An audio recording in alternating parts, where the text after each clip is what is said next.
কাপড়ের তৈরি জুতো কেমন বাড়িতে বানিয়ে দিয়েছি দেখুন। এগুলো বাড়ির পক্ষে খুবই ভালো, মেঝেতে চলা খুবই ভালো যাবে।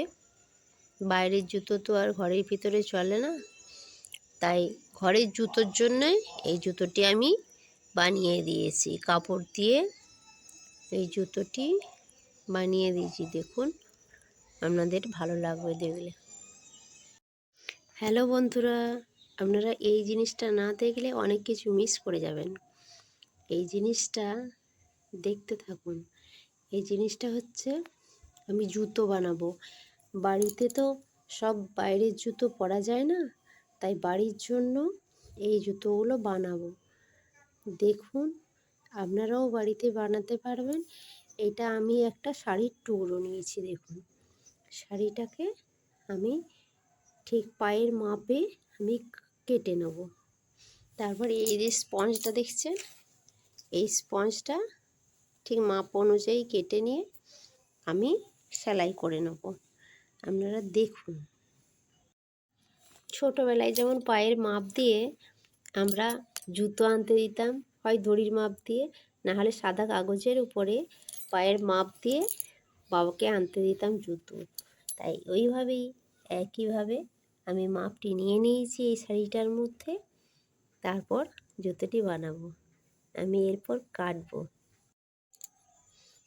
এই দেখুন, আমার স্পঞ্জটি কাটা হয়ে গেছে, আর পায়ের মাপে এই শাড়ির টুকরোগুলো কাটা হয়ে গেছে।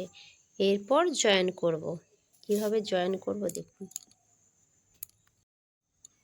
এই দেখুন, প্রথমে একটি কাপড়ের টুকরো নিচে দিতে হবে, তারপরে মাঝে স্পঞ্জটি দিতে হবে, তারপর আবার কাপড়ের টুকরোটি দিয়ে এইভাবে সেলাইটি পুরো করে নিতে হবে।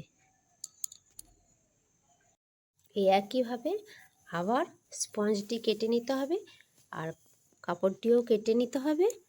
তারপর দুটি পায়ের জুতো তৈরি হয়ে যাবে। সেলাইটা আমি দেখাচ্ছি না, হাতে করে করে নিচ্ছি। সেলাইটার মেশিনটা এখন আর দেখাচ্ছি না, আমি এইভাবে করে নিয়ে দেখাচ্ছি। এই দেখুন, আমার দুটো জুতোই ঠিক কাটা হয়ে গেছে। এই দেখুন, এইভাবে ঠিক। আর এইখানটা যাতে পাটা ঢাকা থাকে, তার জন্য আমি আর এই খাদিগুলো করে নিয়েছি। এই দেখুন, এর ভিতরেও স্পঞ্জ আছে।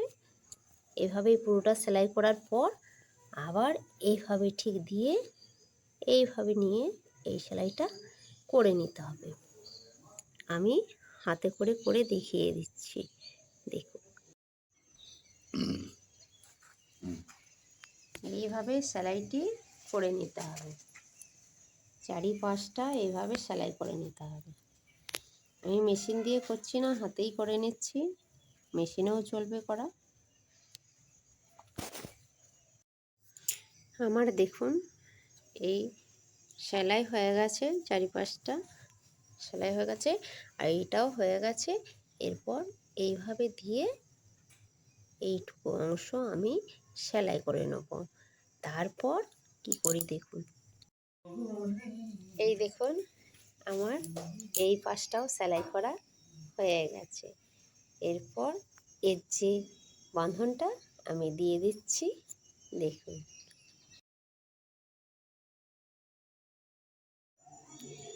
কাপড়ের তৈরি জুতো কেমন বাড়িতে বানিয়ে দিয়েছি দেখুন। এগুলো বাড়ির পক্ষে খুবই ভালো, মেঝেতে চলা খুবই ভালো যাবে। বাইরের জুতো তো আর ঘরের ভিতরে চলে না, তাই ঘরের জুতোর জন্যই এই জুতোটি আমি বানিয়ে দিয়েছি। কাপড় দিয়ে এই জুতোটি বানিয়ে দিয়েছি, দেখুন, আপনাদের ভালো লাগবে দেখলে। দেখুন কি সুন্দর জুতো বানানো হয়ে গেছে।